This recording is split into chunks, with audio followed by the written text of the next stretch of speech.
Good morning, dreamers. How are you today?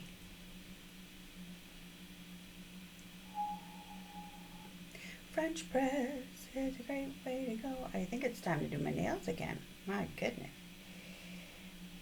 I woke up today with a lot of things on my mind. So some days you wake up and all is well, fresh day, fresh start, whatever. Today, of course, after a really good report to my therapist yesterday, I woke up with all the difficult things on my mind. And I had my shower and I thought, what am I giving my attention to? And I realized, it's like, whoa, interesting. What am I giving my attention to? Just a second.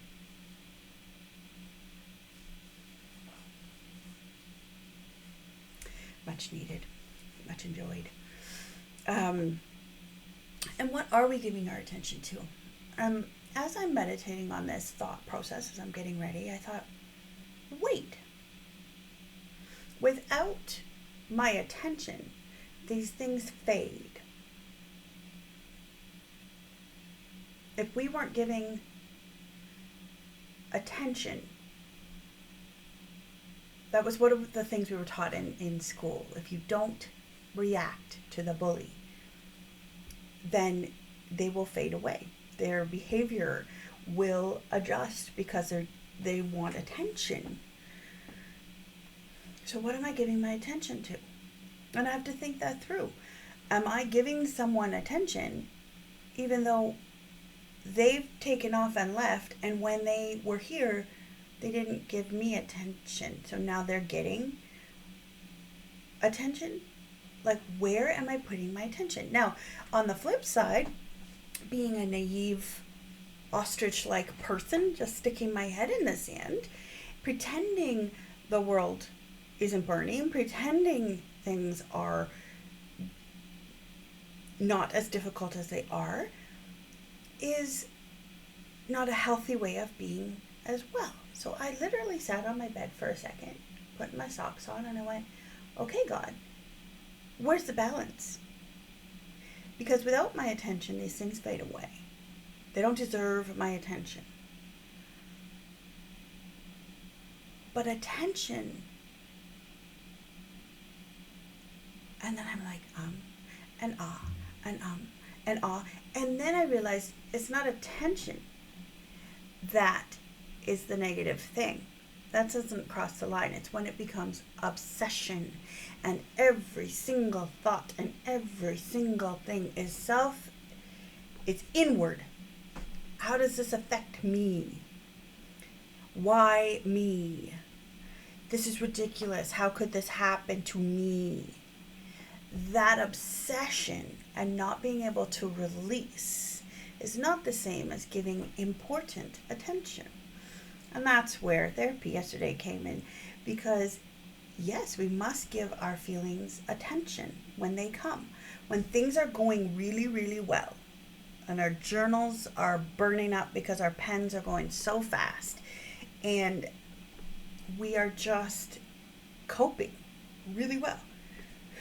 When that's where you are, and then an angry, a sad, a sorrowful emotion comes in, they're just messengers to say, hey, but don't forget, you still need to take care of your body. You still need to remember. You still need to honor your hurt. You still need to give yourself space to grieve. If you just wash over it and pretend it's all okay, because you are legitimately coping, that's when the coping is not going to be enough. You won't thrive. You'll cope, but you won't thrive with true healing because you haven't actually paid attention. You see, paying attention is a very good English phrase because it is a cost.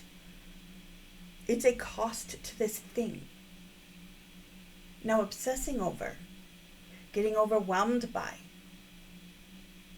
allowing that proverbial thing to live rent-free in your house, your mind house, allowing that to occur is very different than paying due attention. So I am praying that you find the balance today. Do not swing all the way over to naivety and ostrich-like behavior where you're just sticking your head in the sand and pretending these things are not happening in your world. And may you find the calm and the peace after you've paid your due attention to just proceed and to thrive in the space in which you've been given. That these things will not become an obsession, and every topic and every conversation and every breath is about these things that are causing normal stress and strain, and it's causing it to all of us. So let's not start to get ourselves thinking that we're the only ones. Now, comparison, don't do it. Your story matters, your moment matters, all those things I said the other day, it matters. But just remember, the more we do this, the smaller our world will be. Start to look around and in your own pain minister to someone else's pain. It doesn't take your pain away. It doesn't even tell you your pain is not valuable. It says, I'm not going to waste it. God is not wasting it. I have this being in my life. I will not waste this pain. But I will process it by loving someone else during their time of deep need. Anywho, all of that was going on in my head today. That was a deep one too. Whew. Aren't you glad you're me? I'm so thankful you're here. Keep your feet on the ground and your head in the clouds. Have an amazing, even keel day. Okay? And please know that I love you. Bye.